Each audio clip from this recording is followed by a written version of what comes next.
In 1812, Russia got a chance to correct the mistakes of the Third and Fourth anti-French coalitions. Alexander I was concerned about Napoleon's interference in the affairs of northern Germany, and his concerns were supported by England and Austria. But the Allies had no unity among themselves, which allowed Napoleon to gain the upper hand and surround the main forces of Austria. Kutuzov's army managed to escape from this pincer maneuver.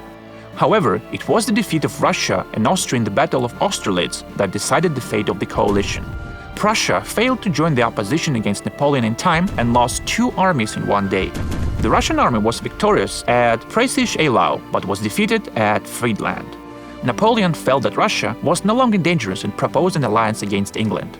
But the Treaties of Tilsit turned into a time bomb. Russia was not satisfied with the treaties, as they could leave the country in complete isolation in Europe, side by side with France. But they gave Russia a much-needed break, after which it began to prepare for a new war.